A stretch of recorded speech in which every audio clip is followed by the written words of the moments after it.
अस्सलाम वालेकुम जी, आप लोग देख रहे हैं चैंपियंस ट्रॉफी हंगामा। This is your host Isma Aslam और स्टूडियो में मुझे ज्वाइन किया है our skipper, former chief selector Inzamam ul Haq, और हमें स्काइप से वे लिंक ज्वाइन करेंगे स्पेन के जादूगर से क्लैन मुश्ताक। उनसे हमने बात करनी है। आज दूसरा मैच चैंपियंस ट्रॉफी के इस इवेंट में खेला गया, जो कि खेला गया बांग्लादेश वर्सेस इंडिया, और इंडिया ने ये मैच 6 विकेट से जीत लिया है। काफी इंटरेस्टिंग मैच था, it was a roller coaster ride for both the teams. इस पर हमने बात करनी है, लेकिन पहले एक इंपॉर्टेंट चीज है जो मैं डिस्कस करना चाहूंगी, वो है लोगो इशू। काफी सारे लोगों ने आज नोटिस किया होगा, कल जो मैच खेला गया पाकिस्तान वर्सेस न्यूजीलैंड, स्क्रीन के टॉप राइट कॉर्नर पे जो लोगो चल रहा होता है उसके नीचे आपने देखा होगा कि चैंपियंस ट्रॉफी का जो लोगो है उसके पीछे पाकिस्तान लिखा हुआ था। लेकिन आज जो मैच खेला गया दुबई इंटरनेशनल स्टेडियम में, उसके जो लोगो चल रहा था स्क्रीन के टॉप राइट पे, उसमें हमने देखा कि पाकिस्तान का नाम नहीं था।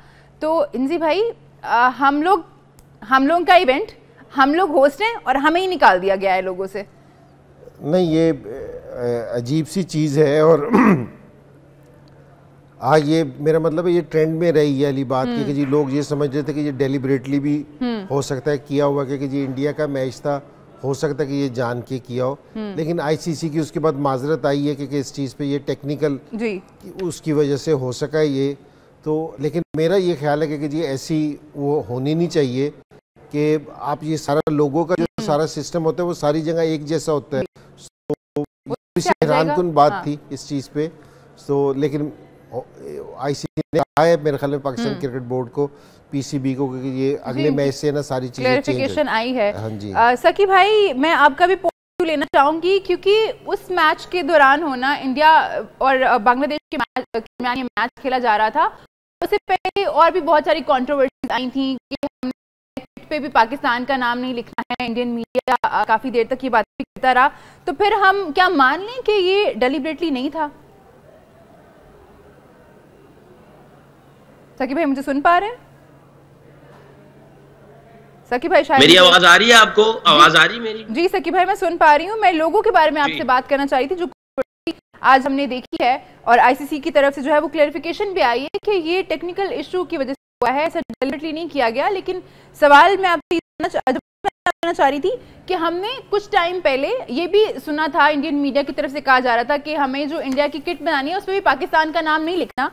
तो फिर उन्हीं के मैच के दौरान इस तरह से हमने देखा कि लोगो चेंज हुआ। तो क्या आपको लगता है कि ये डेलिबरेटली नहीं था? वहां पे माशाल्लाह पीटर भोला साहब बैठे हुए थे जो इन चीजों को देख रहे थे, और एक डेविड रंगीला साहब थे जो इस लोगों में से पाकिस्तान को निकाल के बैठे हुए थे और चांस ले रहे थे कि जी ऐसे चलता रहा तो चला देंगे, अगर कोई बोलेगा तो फिर लगा देंगे, और दुनिया जो है वो भोली हो जाएगी, सब लोग भोलेपन में जो है ना इसको इग्नोर कर देंगे। मैं ये समझता हूँ डेलिबरेटली किया गया है। ये ऐसी छोटी छोटी चीजें जो प्रोफेशनल लोग होते हैं वो हर चीजों को देखते हैं और करते हैं उसको उसी अंदाज से। और मैं ये समझता हूँ कि ये बहुत बड़ा ब्लंडर मारा है इन्होंने। बाद में उन्होंने सॉरी कर दिया है, बट उन्होंने ये जो जैसी भी हरकत की है, आई थिंक ये अनएक्सेप्टेबल थी और इस तरह की हरकत होनी नहीं, क्योंकि जब पता चल रहा है आपको डे वन से कि भाई इंडिया इधर नहीं आना चाहती, इंडिया उधर खेलेगी, फ्लैग का चक्कर हुआ, फलानी चीजें हुई, और फिर साथ में लोगों का चक्कर हुआ। तो ये जब एक दफा कोई चीज हो जाती है, जो प्रोफेशनल ऑर्गेनाइजेशंस होती हैं, जब उनके सामने एक कहीं से भी कोई ऐसा हिंट उनको मिल जाता है तो कोशिश करते हैं, उनकी चेकलिस्ट बनी होती है कि 1 to Z 1 से 100 जितने भी पॉइंट्स हैं उन सब को क्लियर करते हैं, मेक श्योर करते हैं। तो मैं ये समझता हूँ, जैसे मैंने पहले कहा, कुछ डेविड भोला साहब और पीटर रंगीला साहब कोई ऐसे होंगे जो हमें भोला बनाने की कोशिश कर रहे थे। अनएक्सेप्टेबल है जो है ना, ये उनकी तरफ से जो भी अमल हुआ अनएक्सेप्टेबल होना चाहिए ये। ठीक है, लेकिन दिल जो है ना वो लगता है कहीं ना कहीं अभी तक बड़ा नहीं है। उसमें जो है हम देखते हैं कि छोटी छोटी बातों को लेकर ना बड़ा बड़ा इशू क्रिएट करने की कोशिश की जाती है। अब हम आ जाते हैं जी मैच की तरफ, कि आज दुबई इंटरनेशनल स्टेडियम में खेला गया, वाज इंडिया वर्सेस बांग्लादेश, और काफ़ी अच्छी फाइट हमें दिखाई दी बांग्लादेश की जानिब से। लेकिन ये मैच जो है वो इंडिया ने 6 विकेट से जीत लिया 46.3 ओवर्स में। टारगेट था 229 का, जो कि जो है अचीव कर लिया गया था। इंजी भाई, हमने देखा बांग्लादेश जब बैटिंग करने आए तो विकेट्स बहुत जल्दी गिरती चली गई, और एक टाइम पे 5 खिलाड़ी जो थे वो आउट हो चुके थे 35 रन पे। लग रहा था कि मैच बहुत ही जल्दी खत्म हो जाएगा, बट फिर भी किया उन्होंने 49.4 ओवर्स तक खेलना, और जो स्पेशल पार्टनरशिप थी आज जेकर अली और तौहीद हिरडोई की 154 रन की, उसने काफी हेल्प किया बांग्लादेश को एक रिस्पेक्टेबल टोटल जो है वो बोर्ड पे लगाने में। नहीं, जितना उन्होंने टोटल लगाया था ना, तो ये उसके हिसाब से फाइट की है पूरी, ठीक है। अगर कहीं वो एक दो इंडिया के कैचेस ड्रॉप ना होते और कुछ रन आउट के चांसेस मिस ना होते, तो मेरे ख्याल में और भी क्लोज मैच हो सकता था, और भी दूर जा सकता था। अब भी कोई मेरे ख्याल में 20 बॉल पहले मैच खत्म हुआ है, तो और भी करीब जा सकता था मैच। तो बांग्लादेश वालों ने गिव अप नहीं किया। जो सारों से अच्छी चीज देखने में आई ना, कि जिस टाइम उनके 5 खिलाड़ी आउट भी हो गए थे ना, तो उन्होंने गिव अप नहीं किया। उनके जहन में एक टारगेट था, वो उसके अपने हिसाब से खेलते रहे उधर जाके, ठीक है। और जिस टाइम वो, और दूसरी स्पेशल चीज ये थी कि जिस टाइम वो बॉलिंग करने वो आए ना, तो उन्होंने 228 स्कोरों को नहीं देखा। उनकी अगर आप बॉडी लैंग्वेज देखती तो बड़े वो बिल्कुल थे कि जी हम इसको डिफेंड करेंगे, और उन्होंने पूरा डिफेंड किया। तो आप और मैं अभी बीच में पहले भी बात कर रहे थे कि हम बांग्लादेश को थोड़ा लाइट समझ रहे थे कि, तो मेरे ख्याल में जिस तरह की, और स्पेशली जिस तरह के उनके स्पिनर्स ने बॉलिंग की है ना, तो मेरे ख्याल में कि जी पाकिस्तान को अब बांग्लादेश से भी जो मैच है बड़ा सीरियस सोचना पड़ेगा कि जी हम इनके खिलाफ भी, क्योंकि हम अभी ये सोच रहे थे कि जी अगर इंडिया से मैच रन रेट की जरूरत पड़े तो हमें ना जरा तेज बनाए, तो भी हमें सोचना पड़ेगा खेलते वक्त। सकलैन भाई, आज सरप्राइजिंगली जब इतनी बड़ी ऑपोजिशन होती है सामने, इंडिया जैसी ऑपोजिशन जिनको आप देखें बहुत बैलेंस्ड है और उनके प्लेयर्स बहुत ही अच्छी फॉर्म में हैं, उस जैसी ऑपोजिशन के सामने बांग्लादेश ने आज बहुत अच्छा खेल पेश किया है। स्पेशली जब इतनी सारा आपका कोलैप्स हो गया, शुरू में ही आपकी 5 विकेट्स गिर गई, उसके बाद इस तरह से उठ के आना और एक रिस्पेक्टेबल टोटल लगाना, ये बड़ी बात है।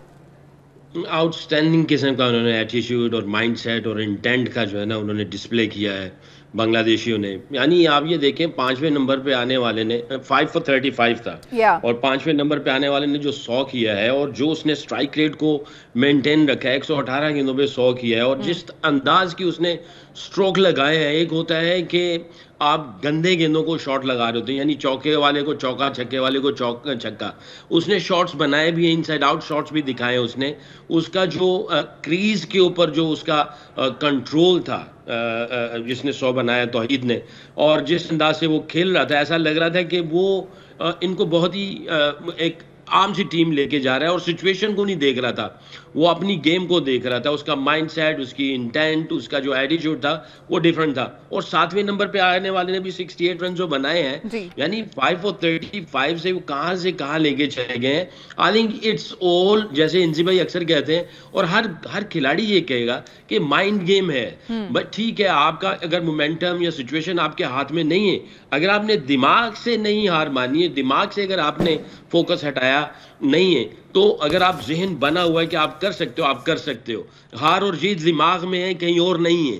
तो आई थिंक बांग्लादेशियों ने अपना एक कैरेक्टर शो किया है। जो टेल नीचे वाले जो बैट्समैन थे, उन्होंने आउटस्टैंडिंग किस्म की डिस्प्ले की है। एग्री करूंगा इंजी भाई से कि अगर कुछ रन आउट का कुछ ऐसा चांस होता है, कैचेस का, या 25-30 रन और थोड़े से और कर जाते तो मैच इंटरेस्टिंग हो सकता था, और इंटरेस्टिंग बना सकते थे ये। इन्होंने काफी स्ट्रॉन्ग कैरेक्टर शो किया है पूरी टीम ने, और इतने रन्स के बाद आके फिर हो जाता है ऐसे कि भाई आती हाथ पांव गिरने शुरू हो जाते हैं कि यार ये टोटल इतना नहीं है, पार स्कोर था 60, 70, 80 रन कम है या 100 रन कम है, ये ऐसा भी सोच सकते थे। इंडिया है और टॉप ऑर्डर रोहित आके धुलाई करता है, शुभमन गिल नंबर 1 हो गया है, विराट कोहली भी इनके पास है। ऐसी सोचों के साथ अगर कोई बॉलिंग यूनिट जाता है अंदर, कैप्टन अंदर जाता है, तो आप बिल्कुल ही सरेंडर किए होते हैं। बांग्लादेशियों ने ऐसा नहीं किया, उन्होंने फाइट की है right till the last ball. हम बांग्लादेश की जाहिर है हम बात करें प्लानिंग की और जो इन्होंने एग्जीक्यूशन किया आज ग्राउंड में, एक चीज़ मैं यहाँ पे ज़रूर इंजी भाई मेंशन करना चाहूँगी। हम देख रहे हैं कुलदीप यादव, उनको आज कोई विकेट नहीं मिली, तो लगता है कि शायद मिडिल में प्लान करके आए थे कि हमने इनको विकेट नहीं देनी है। बहुत ही अच्छा खेले हैं उनको। नहीं, ये एक तो ये देखना, सब कॉन्टिनेंट के जो प्लेयर्स हैं ना, उनके मुतालिक मशहूर यही है कि वो स्पिनर्स को अच्छा खेलते हैं, ठीक है ना। और जिस टाइम उनके 5 आउट हो गए थे, 5 आउट से वो लेके चल रहे थे, उन्होंने कोशिश किया कि हम पार्टनरशिप को अपने बिल्ड करें, और उन्होंने पार्टनरशिप बिल्ड की। लेकिन अगर आप इंडिया के तीनों स्पिनर्स का अगर देख लेना, इन्होंने 29 ओवर किए और 123 रन दिए। और ये बांग्लादेश के भी जो 2 स्पिनर्स थे ना, तो इन्होंने भी अगर 20 ओवर जो इनके 2 मेन स्पिनर्स थे किए, तो इन्होंने 75 रन दिए हैं 20 ओवरों में। तो मुझे आगे पीछे होकर सारी बातें छोड़ के ना, मुझे फिर पाकिस्तान याद आ जाता है। क्योंकि जी हमारे पास स्पिनर नहीं है, तो ये दोनों टीमें खेल रही बड़ी अच्छी कि इनके पास स्पिनर्स थे, लेकिन वो बड़ा अच्छे तरीके से खेले और यही प्लेयर्स की क्वालिटी है। हमें ना बास टाइम अगेंस्ट श्रीलंका खेलते थे ना, वहाँ से मुरलीधरन खेलता था, हमारी पहली कोशिश ये होती थी कि हमने मुरलीधरन को विकेट नहीं देनी, बेशक इसको हम 40 रन करें, इसको विकेट नहीं देनी। जिस टाइम आप दूसरी टीम के मेन बॉलर्स को विकेट नहीं देते ना, तो दूसरे बॉलर है ना डिसअपॉइंटमेंट हो जाती है उनको, वो उनका है ना मोराल है ना नीचे गिर जाता है। तो फिर ये कि उससे हमें ना फ़ायदा उठा लेते, दूसरे बॉलर्स को हमें ना रन्स कर लेते थे।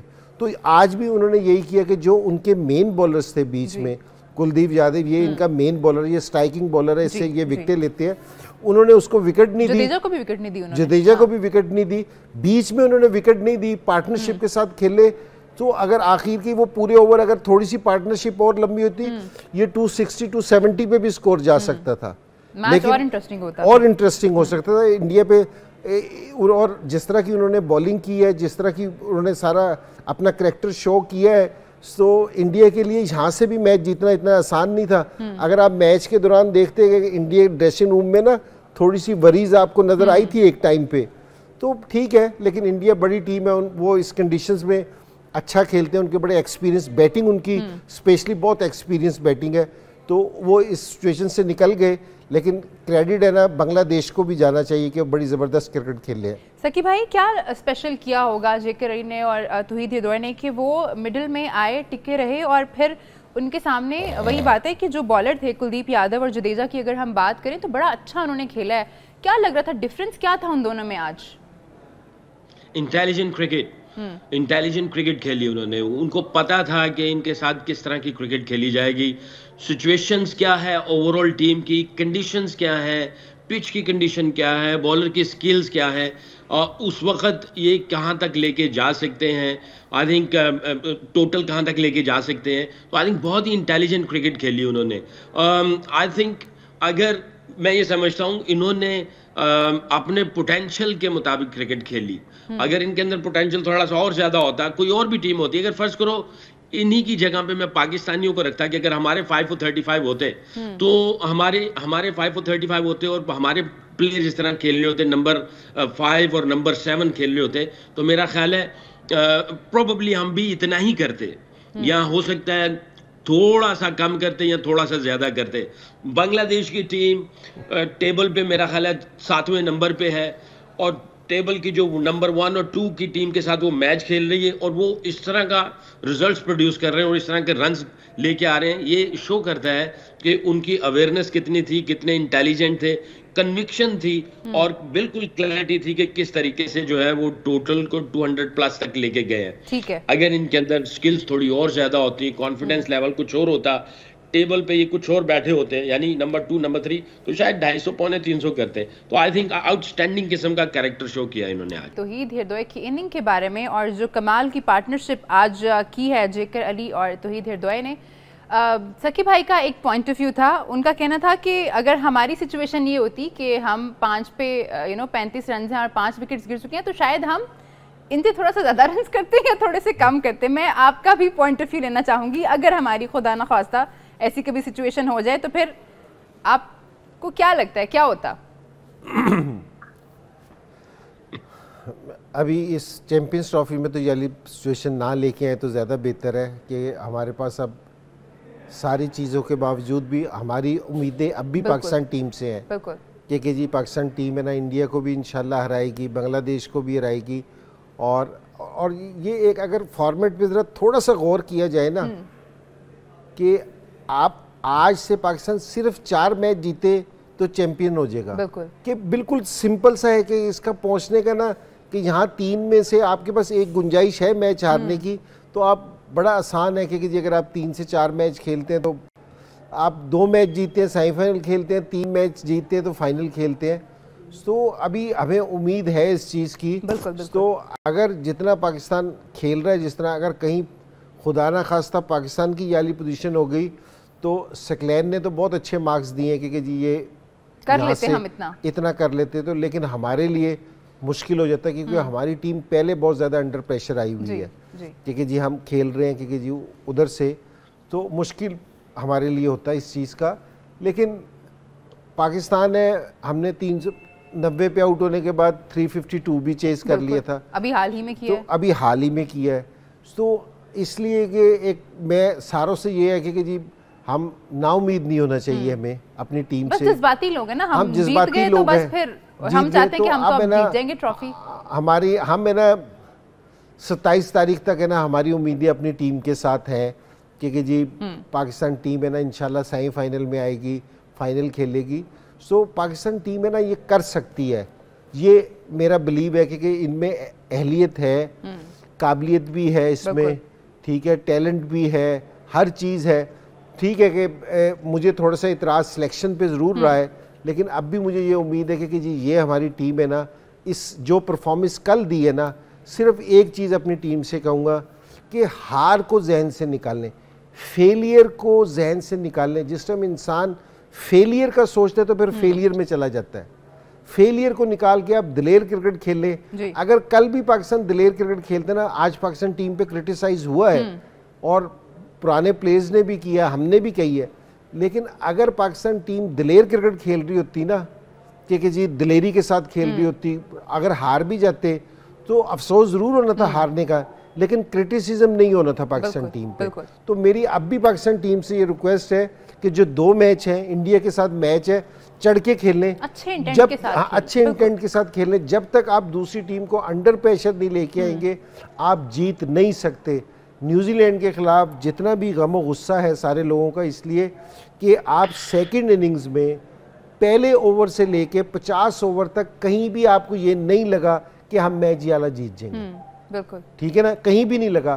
तो ये वाली क्रिकेट है ना, कोई भी आदमी एक्सेप्ट नहीं करता कि पाकिस्तान इस तरह की क्रिकेट खेले। एक कॉलर हमारे साथ मौजूद हैं, फजलुर रहमान साहब। फजलुर रहमान साहब कैसे हैं आप, मुझे सुन पा रहे हैं? अल्हम्दुलिल्लाह, अस्सलाम वालेकुम। वालेकुम सलाम। इंजमाम भाई को सलाम। जी वालेकुम अस्सलाम।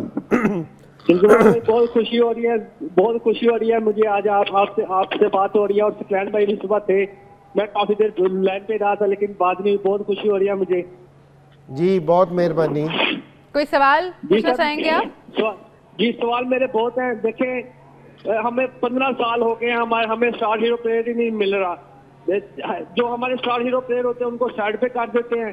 देखें, मैं हैदर अली इतना अच्छा हमारा बैट्समैन था, और आसिफ अली इतना हमारे वो चिक्के चौके लगाने वाला बैट्समैन था, उनको क्यों साइड पे करते हैं? इन्होंने ये जो आपकी जो टीम सेलेक्ट करते हैं, इन्होंने जगह मार की बनाया हुआ है हमारी टीम को, अच्छे प्लेयर को साइड पे कर देते हैं। फिलहाल आज तो हमारा इतना स्पिनर अच्छा बोला था, निजाम भाई को पता होगा, उसको साइड पे कर दिया, उसके हवाले से कोई बात नहीं करता। मैं अब क्या कहूँ सर, मुझे तो समझ नहीं आ रही।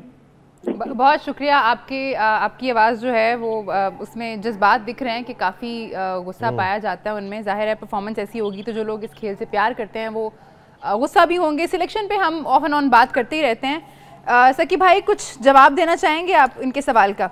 वैसे इनके सवाल का जो जवाब है, ये तो जो इन्होंने सवाल किया इससे तो आधी टीम चेंज करनी पड़ेगी। तो ये सकलैन जवाब देते हैं इस चीज़ का। नहीं, बस ये कि आधी टीम चेंज करवा देते हैं। ठीक है जी। सकी भाई, मैं मोहम्मद शामी के बारे में बात करना चाहूँगी। मैन ऑफ द मैच तो उनको नहीं मिला है, शुभमन गिल को जो उन्होंने सेंचुरी स्कोर किया आज के मैच में, उसकी वजह से मैन ऑफ द मैच दिया गया है। बट मुझे पर्सनली ये लग रहा था कि जो इंडिया मैच इतना अच्छे तरीके से जीती है उसमें मोहम्मद शमी का बहुत बड़ा रोल है।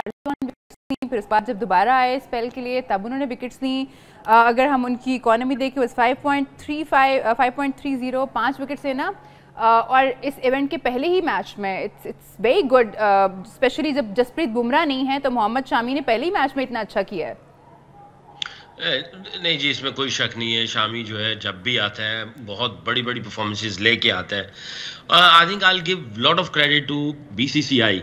ये इंजर्ड हुआ, कोई भी प्लेयर इंजर्ड होता है और उसके बाद जब वो ज़्यादा अरसा बाहर रहता है ना, तो माइंड जो है ना वो चेंज होना शुरू हो जाता है और आपका फोकस हटना शुरू हो जाता है। उसकी जगह पे कोई आता है तो वो उसकी ये भी ज़हन में रहता है कि अब मेरी जगह गई, मेरी जगह कोई ले जाएगा। बट आई थिंक कितना अच्छा बीसीसीआई ने आई थिंक उसको लुक आफ्टर किया इंजरी के बाद। उसके साथ बैठ के आई थिंक पूरा प्लान बताया होगा कि भाई आगे चैंपियन ट्रॉफी आ रही है, इतने अरसे के बाद आएगी, तुम हमारे प्लान्स के अंदर हो, तुम खेलोगे और उसको जो है उसके फोकस को हटने नहीं दिया, चाहे वो उसकी फिजिकल लुक आफ्टर थी, चाहे उसकी मेंटल लुक आफ्टर थी, चाहे उसको स्किल वाइज लुक आफ्टर थी, वो सारी चीज़ों को टॉप अप किया। अलमिया ये है, मैं अब फिर थोड़ा सा इधर आऊँगा क्योंकि मैं भी इस सिस्टम का हिस्सा हूँ।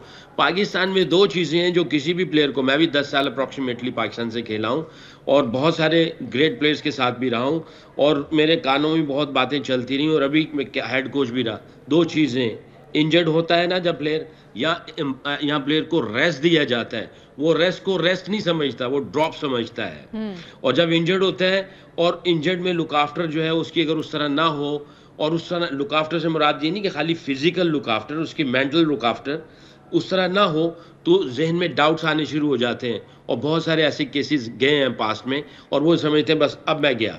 और जिसको रेस्ट दिया जा रहा है, इसीलिए कोई प्लेयर रेस्ट भी नहीं करना चाहता कि कोई आया तो मेरी जगह गई, अब मुझे ही रहना चाहिए। आई थिंक ये एक ऐसी पॉलिसी बनी जाए कि रेस्ट वाले को बताया जाए रेस्ट दिया जा रहा है, तू कैटेगरी ए में है, जो बी वाला है वो बी में है, जो सी वाला सी में है, सेंट्रल कॉन्ट्रैक्टेड प्लेयर। सॉरी मैं टॉपिक से थोड़ा हट रहा हूँ, बट मैं ये समझता हूँ इस प्रोग्राम के तवस्सुल से हम एजुकेट कर दिया जाए। कैटेगरी ए, बी और सी का मतलब ये नहीं कि इसको इतने पैसे, इसको इतने पैसे, इसको इतने पैसे, इसको इतनी रिस्पेक्ट, इसको इतनी रिस्पेक्ट, इसको इतनी रिस्पेक्ट, इसको इतनी अपॉर्चुनिटी, दूसरे को बी को इतनी अपॉर्चुनिटी, सी वाले को इतनी अपॉर्चुनिटी।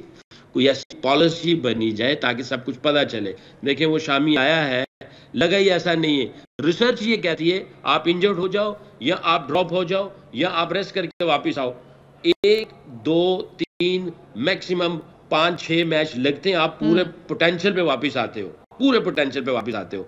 वापस आ रहे हैं, पहली मैच में 5 आउट किए और मैच विनिंग परफॉर्मेंस दिए, किस अंदाज की लुक आफ्टर की होगी। आई थिंक हमें एज ए नेशन हमें ये सीखना चाहिए कि प्लेयर्स को रेस्ट दिया जाए, उससे बात की जाए। देखिए इमामुल हक को ये टीम में लेके आए हैं, आई डोंट नो कि क्या उसके साथ बातें हुई होंगी, क्या बातें की नहीं की हैं, क्या माइंडसेट था उसका जब वो बाहर था, अब अंदर आ रहा हो क्या माइंडसेट था, क्या कम्युनिकेशन उससे पहले की होगी, अब अंदर जाके क्या कम्युनिकेशन होगी। और अब उसके हाथ में भागदौड़ अगर दी जाएगी, उसको खिलाया जाएगा, तो अब वो जो अगले 2 बहुत इंपॉर्टेंट मैच हैं जिससे पूरी कौम ने उम्मीदें लगाई हुई, जैसे इंजी भाई कह रहे हैं कि हमें पूरी उम्मीद है ये पाकिस्तान केपेबल है, इनके अंदर एबिलिटी है, इनके अंदर स्किल्स है कि ये फाइनल जीत सकती है। तो अब ये इमाम जो बाहर था अब अंदर आ रहा है, इसकी लुक आफ्टर कैसे की होगी, इसका मैकेनिज्म, इसका सिस्टम क्या होगा। आई थिंक अगर ये अच्छा होगा तो अल्लाह के फजल से बहुत अच्छी बात है, अगर नहीं है तो I think we should give all the credit to Imamul Haq. अल्लाह करे वो आए, परफॉर्मेंस दे, पाकिस्तान का नाम रोशन करे। बट आई थिंक ये लैग करते हैं हम, इस पार्ट में भी बहुत ज़्यादा लैग करते हैं। ठीक है जी, किस तरह आज बहुत ही शानदार परफॉर्मेंस दिखाई है मोहम्मद शमी ने। और सकीब भाई ने एक बात की थी कि लग नहीं रहा था कि इतने अरसे टीम के साथ नहीं थे, आए हैं। तो नॉर्मली ऐसा होता है कि जब एक प्लेयर टाइम के बाद आता है वापस टीम में तो उनको कुछ मैचेस लगते हैं रिदम में वापस आने में, लेकिन हमने देखा है कि इंडिया का जो सेटअप है उसमें चीज़ें डिफरेंट होना शुरू हुई। जैसे मोहम्मद शमी की सकीब भाई ने बात की, सर हमने देखा जसप्रीत बुमराह भी जब आए थे तो वो भी ऐसे ही थे, उनको भी कोई टाइम नहीं लगा था रिदम में वापस आने में और लग रहा था कि जैसे खेलते हुए ही आ रहे हैं। देखिए सकलैन ने जो बात की थी ना, 2 चीज़ों पे सॉरी 2 चीज़ों पे बात की थी। एक तो फिटनेस है क्योंकि जी जिस समय आप इंजर्ड होते हो आपको वो किस तरह लुक आफ्टर करते हैं, क्योंकि जी आपका ट्रीटमेंट किस तरह कराते हैं। जिस तरह पिछले दिनों जिस तरह साइम अयूब इंग्लैंड गया हुआ है तो किसी 1 से 2 प्लेयर्स का आया कि हम इंजर्ड हुए थे तो हमें तो इंग्लैंड नहीं भेजा था। एक तो ये कि जी आप उसका ट्रीटमेंट बिल्कुल सही तरीके से करवाएं, जहाँ से उसको बेहतरीन ट्रीटमेंट मिल सकता है वो करवाएं। एक तो ये वाली चीज़ है, इससे प्लेयर को ना कॉन्फिडेंस मिलता है कि जी बोर्ड मेरे पीछे खड़ा है जी, ठीक है ना। अब पता चलता है कि जी एक प्लेयर का आपने वहाँ से करा रहे हैं और मेरा यहाँ से करवा रहे हैं, तो एक तो प्लेयर्स का ना मेंटली तौर पे वहीं गिर गया। और उसका दूसरी चीज़ जो सकलैन ने कही ना कि वो मेंटली है कि जी आप उसको कितना उठा के रखते हैं। आप बास टाइम फिट होते हैं, फिजिकल फिट होते हैं, मेंटली आप तैयार नहीं होते इस चीज़ के लिए। तो मेंटली भी आपके साथ काम होता रहना चाहिए। जो वहाँ अकेडमी है, जो सारी चीज़ें हैं और आपके साथ जो टीम के लोग हैं वो टच में रहते हैं कि हमें आपकी ज़रूरत है, क्योंकि जी आपको किसी चीज़ की, तो आपको मेंटली भी अप रखते हैं। तो जिस टाइम आप कम बैक करते हैं ना तो आपको उतनी मुश्किल नहीं होती कम बैक करने के लिए जितनी किसी दूसरे को होती है जिसको यार लुक आफ्टर ना किया जाए।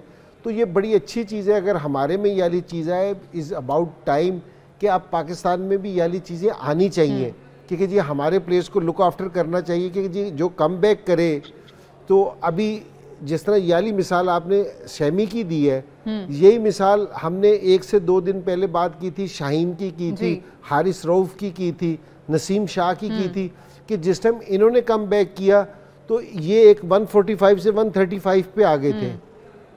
ठीक है, क्योंकि जी कहीं कोई प्रॉब्लम है रही है कि हमारे बॉलर्स की वाला मेंटल लेवल नहीं रहा, क्योंकि जी वो चीज़ है ना, अब हम लैग करते हैं और अब क्रिकेट इतनी एडवांस हो गई है, आप किसी एक चीज़ को मिस करेंगे ना तो आप फिर कैच नहीं कर सकते दूसरी टीम को जी। तो अब मार्जिन ज़रा थोड़ा है, तो हमें याले स्टैंडर्ड्स अपने ना हाई ज़रूर करने पड़ेंगे अब। ठीक है जी, मैं सकी भाई हम ज़रूर बात करना चाहेंगे शुभमन गिल के बारे में। आज एक तो खैर कल ही ओडीआई रैंकिंग्स में वो नंबर 1 पे आए हैं और आज उन्होंने ऐसी इनिंग भी खेली कि लगे कि वाकई नंबर 1 बैटर है ये इस फॉर्मेट का। बेशक जी, जिस तरह नंबर 1 आना आसान नहीं है, इट्स अ जर्नी, और एक इनिंग्स के साथ नहीं होता कि आपने एक इनिंग्स खेली और नंबर 1 हो गए। नंबर 1 यानी पूरा साल आप परफॉर्मेंस ऐसी देते हैं जिसके बाद जाके आप रैंकिंग में जाके नंबर 1 चले जाते हैं, और फिर आप उस पूरे साल के अंदर मुख्तलिफ ऑपोजिशन, मुख्तलिफ कंडीशंस के साथ चलते हैं। यानी आपका पूरा फोकस, आपका डेडिकेशन, आपका डिसिप्लिन, आपका एटीट्यूड, आपकी प्रैक्टिसेस, आपके वर्क एथिक्स, ये सारे साथ में अटैच होते हैं, और फिर आपकी कंसिस्टेंसी परफॉर्मेंस के अंदर और कितने आप कंसिस्टेंट परफॉर्मेंस दे रहे हैं, और ये सारी चीज़ें जब आप बॉक्सेस को टिक करते हैं फिर जाके नंबर 1 होते हैं। और नंबर 1 होने के बाद भी उसने जिस तरह की आज इनिंग्स खेली है, कुछ शॉट्स तो उसने, मुझे याद है जो आप देखेंगे उसमें क्लिप्स में भी, कि उसने एक जो फ्रंट फुट पे जो पुल शॉट मारी है, रोहित शर्मा सामने खड़ा था नॉन स्ट्राइकर एंड पे, उसका जो चेहरा और चेहरे के जो तासुरात थे वो बता रहे थे कि भाई ये जो शॉट है कुछ स्पेशल किस्म की है। तो वो कुछ स्पेशल किस्म का अंदाज भी उसका बन चुका है, कुछ स्पेशल किस्म के शॉट्स भी मारता है, और जाहिर है वो खुद भी स्पेशल हो चुका है जब से नंबर 1 है। तो I think we should give lot of credit to him. Youngsters को देखना चाहिए कि भाई कैसे विराट कोहली के होते हुए, रोहित शर्मा के होते हुए वो मैच विनर है और वो टीम के लिए आउटस्टैंडिंग किस्म की परफॉर्मेंस दे रहा है, और दुनिया में और भी बहुत सारे प्लेयर हैं जो खेल रहे हैं और उन सब प्लेयरों को कम्पीट करते हुए नंबर 1 पे आया है। तो उसकी जो क्वालिटीज़ हैं, आई थिंक यंगस्टर्स को देखना चाहिए, स्टडी करना चाहिए और उसके ऊपर काम करना चाहिए। ठीक है जी, इंजी भाई, इंडिया की हम बात कर रहे हैं और हमारी अगली जो ओपोजिशन है वो इंडिया ही है, और आज की उनकी परफॉर्मेंस बड़ी शानदार रही है। अगर हम देखें बैटिंग डिपार्टमेंट में, बॉलिंग में, तो क्या लगता है पाकिस्तान क्रिकेट टीम को क्या ऐसा स्पेशल करना पड़ेगा, किस प्लान के साथ आना चाहिए? जो हुआ पीछे ठीक है, उसको पीछे छोड़ते हैं, बट इट्स न्यू गेम। जी बिल्कुल सही कह रही हैं आप। जिस तरह हम भी यहाँ बैठ के बात कर रहे हैं कि स्पिनर्स नहीं है पाकिस्तान के साथ, आज भी जिस विकेट पे मैच हुआ इसी ग्राउंड में मैच होना है, तो स्पिनर्स का बड़ा था। अब ये वाली चीज़ें ना, अब हम इसको चेंज नहीं कर सकते जी। ठीक है, अब हमारे पास जो प्लेयर्स हैं हमने उसी के साथ खेलना है। एक न्यूजीलैंड के मैच में पाकिस्तान ने सब चीज़ें सही की। एक तो आपको हार को अपने जहन से निकालना पड़ेगा और ब्रेव क्रिकेट खेलनी पड़ेगी, आप अटैकिंग क्रिकेट खेल लें। अब हमारे पास ये वाला टाइम नहीं है कि जी हमारी सिलेक्शन कैसी हुई थी, हमारे पास कौन प्लेयर है या नहीं है, कौन इंजर्ड हो गया, अब हमारे पास चॉइस नहीं है ये वाली। ठीक है ना, अब बिल्कुल ये है कि जो रिसोर्सेज हमारे पास है ना, उसको हमने इस्तेमाल करना है बेहतरीन तरीके से और पॉजिटिव क्रिकेट खेलनी है। जब तक आप टीम नहीं जीत सकती जिस टाइम तक आप अपोजिशन को अंडर प्रेशर नहीं लेके आओगे, जिस टाइम तक आप उस पर हमला नहीं करोगे, वो नहीं आएगी। आप याद करेंगे कि जी पिछला जो इंडिया में वर्ल्ड कप हो रहा था, जब पहले मैच में शाहीन ने रोहित शर्मा वगैरह को 3 आउट किए थे, वो बारिश वगैरह हो गई थी जब, जी 2 दिन का मैच, 2 दिन का जो उन्होंने जिस टाइम अगले दिन आके जो इनिंग्स दोबारा नेक्स्ट मैच में खेली ना, उनने हमला कर दिया आके। उन्होंने कहा कि जी हमने अटैक करना है जी। तो उन्होंने कहा कि जी आउट तो वैसे भी हो रहे हैं, तो उसने कहा कि हमला करके खेलें। तो पाकिस्तान को भी यही चाहिए कि आपने हमला करना है, कि हार को अपने जहन से निकालें, क्योंकि जी हार और जीत खेल का हिस्सा है। आप जिस टाइम मैदान में उतरोगे तो आप हारोगे भी सही, अगर हार से डरोगे तो फिर हारते रहोगे। हार को जहन से निकालने, पॉजिटिव क्रिकेट खेलने, जाके उनके बॉलर्स पे हमला करें। मैं ये समझता हूँ कि अगर हमारे प्लेयर्स इंडियंस पे हमला करेंगे ना, तो आप देना कि रिजल्ट एकदम चेंज होंगे। ये बड़ा जरूरी है, ये रिजवान को और टीम मैनेजमेंट को ये वाला मैसेज देना चाहिए अपने प्लेयर्स को कि जी हमने हमला ही करना है इनके ऊपर। ठीक है सकीब भाई, क्या स्पेशल करना पड़ेगा टीम पाकिस्तान को? आज हमने देखा है बांग्लादेश ने स्पिनर्स को बड़ा अच्छा टैकल किया है। मैं ज़रूर चाहूँगी कि आप कुछ जो है मुफीद मशवरे दें टीम पाकिस्तान को कि कैसे टैकल करना है हमें इस बॉलिंग को। देखें, इंजी भाई ने जो बातें कही हैं पर्ल्स ऑफ विजडम है, ये बहुत ही पावरफुल मैसेजेस हैं इनकी तरफ से। सवाल मेरा ये था सकीब भाई से कि क्या स्पेशल करना है टीम पाकिस्तान को versus India? It's big game और सारे स्टेक्स आपके इसी मैच पे हैं। देखें, अभी इंजी भाई ने जो बात कही है मैं उसी बात से शुरू करूंगा। पर्ल्स ऑफ विजडम उन्होंने जो है वो बताए हैं और ये मेरा ख्याल है इसके अलावा कोई और सोल्यूशन नहीं है। पाकिस्तान को अगर इंडिया के ख़िलाफ़ खेलना है तो उनको अटैकिंग क्रिकेट खेलनी होगी, इसी अंदाज से जाना होगा। देखें, दो चीज़ें हैं। एक चीज़ बिलीफ, एक तो स्किल्स है ना, दोनों की स्किल्स को साइड पे रख दिया जाए। दोनों की टीम का जो बिलीफ है उसको अगर हम लोग तकड़ी में तोल सकें, तकड़ी में, तो जिसका बिलीफ हैवी होगा वो दूसरी टीम को मार देगी, क्योंकि ये गेम प्रेशर वाली है और प्रेशर का जो सोल्यूशन है वो बिलीफ है। दोनों टीमों पे प्रेशर ने आना ही आना है। ये हो नहीं सकता कि इंडिया के ऊपर प्रेशर नहीं है और पाकिस्तान के ऊपर प्रेशर है, ऐसा नहीं है। इंडिया के ऊपर भी बहुत ज्यादा प्रेशर है और पाकिस्तान के ऊपर भी बहुत ज्यादा प्रेशर है, दोनों अंडर प्रेशर जाएंगे। अब इन प्रेशर का जो तोड़ है वो बिलीफ है। अब जिसका जो बिलीफ होगा वो दूसरी टीम को मारेगी और जो जितना अटैकिंग क्रिकेट और पॉजिटिव क्रिकेट खेलेगा वो डोमिनेट कर जाएगा। ठीक है सकीब भाई, बहुत शुक्रिया आपका। इंजी भाई आपका भी बहुत शुक्रिया। आप लोगों का भी बहुत शुक्रिया प्रोग्राम में हमारा साथ देने का। कल इस इवेंट का तीसरा मैच खेला जाएगा नेशनल स्टेडियम कराची में पाकिस्तानी वक्त के मुताबिक दोपहर 2 बजे अफगानिस्तान वर्सेस साउथ अफ्रीका। और कल हमारी आपकी इसी शो में मुलाकात होगी दोपहर 1 बजे। अपना बहुत ख्याल रखिए। अल्लाह हाफिज।